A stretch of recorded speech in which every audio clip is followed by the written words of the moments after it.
Hello बच्चों। तो अब हम इस क्वेश्चन को सॉल्व करेंगे। So let's read it.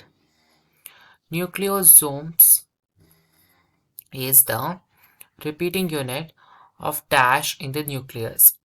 Nucleosome किस पार्ट के रिपीटिंग यूनिट होते हैं? या क्रोमोसोम में न्यूक्लियोसोम रिपीट होता है, या फिर जीन्स में न्यूक्लियोसोम रिपीट होते हैं, या फिर क्रोमैटिन में न्यूक्लियोसोम रिपीट होते हैं, या फिर क्रोमैटोसोम में न्यूक्लियोसोम रिपीट होता है। ऐसे सवाल पूछा गया है। मतलब न्यूक्लियोसोम इज अ स्ट्रक्चर, है ना। ये स्ट्रक्चर जो है ये न्यूक्लियोसोम का स्ट्रक्चर है। ये किस स्ट्रक्चर में रिपीट होता है? It's a repeating unit.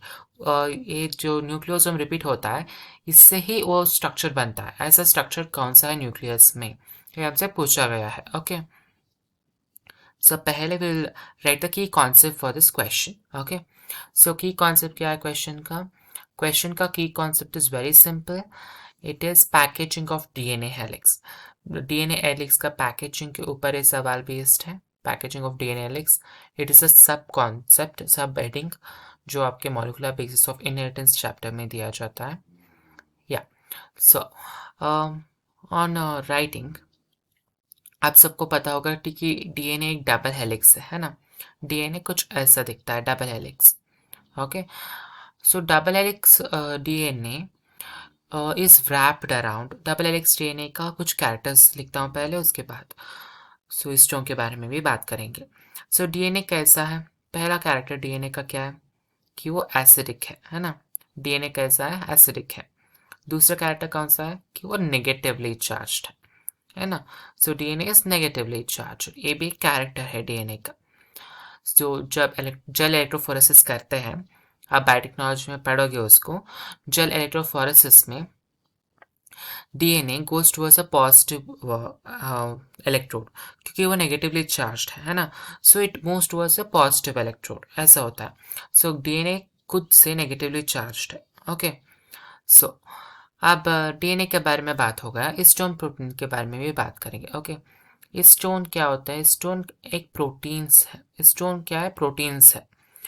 Different types of histones होता है। ओके, सो हिस्टोन प्रोटीन्स का क्या कैरेक्टर्स होता है in common, in general? In general histone proteins are basic. Basic मतलब एसिडिक, और ये बेसिक होते हैं, या फिर अल्कलाइन भी आप कह सकते हो। उसके बाद नेक्स्ट कैरेक्टर क्या है हिस्टोन प्रोटीन्स के? वो पॉजिटिवली चार्ज्ड है। ओके, हिस्टोन प्रोटीन्स कैसे? वो पॉजिटिवली चार्ज्ड है। सो हिस्टोन प्रोटीन्स क्या करते हैं? 8 हिस्टोन प्रोटीन्स एक ऑक्टोमर को बनाते हैं। 8 प्रोटीन्स ऑफ हिस्टोन होते हैं ना, 8 प्रोटीन्स ऑफ हिस्टोन एक ऑक्टोमर को बनाते हैं। ऑक्टोमर मतलब 8।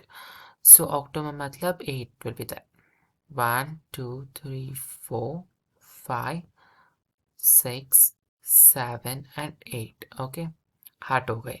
अब क्या हो जाएगा? अब जो डीएनए है वो इसके सराउंडिंग व्रैप हो जाएगा। ओके, सो जो डीएनए है वो इस न्यूक्लियो इस हिस्टोन प्रोटीन या हिस्टोन ऑक्टोमर के सराउंडिंग व्रैप हो जाएगा, ऐसे जो आपके डायग्राम में क्लियरली दिया गया है। इस डायग्राम में यहाँ पर हिस्टोन प्रोटीन्स को सेपरेटली नहीं दिया है। हिस्टोन ऑक्टोमर को एक स्फीयर के जैसा ट्रीट किया गया है, और डीएनए को यहाँ पर व्रैप होते हुए यहाँ पर दिखाया गया है ना। सो एक हिस्टोन ऑक्टोमर है। सो अब जो न्यूक्लियो हिस्टोन ऑक्टोमर और डीएनए दोनों को मिलाकर हम क्या कहते हैं? न्यूक्लियोसोम, है ना। अब ये न्यूक्लियोसोम एक रिपीटिंग स्ट्रक्चर बन जाता है। ओके, आप यहाँ पर देख सकते हैं कि कुछ बीड्स जैसे दिख रहा है, वो सब क्या है?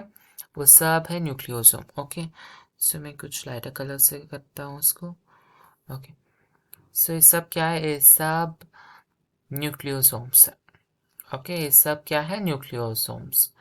सो न्यूक्लियोसोम स्पेरिकल है, लाइक बीड्स है ना। ये एक स्ट्रिंग है, तो यहाँ पर बीड्स क्या है? न्यूक्लियोसोम्स, है ना। सो यहाँ पर न्यूक्लियोसोम्स बीड्स है, और ये जो स्ट्रिंग है उसको हम क्या कहते हैं? जो स्ट्रिंग है उसको हम कहते हैं क्रोमैट। ओके, यहाँ पर जो स्ट्रिंग है उसको हम कहते हैं क्रोमैटिन। सो क्रोमैटिन को क्रोमैटिन का रिपीटिंग यूनिट कौन सा है? Definitely nucleosome.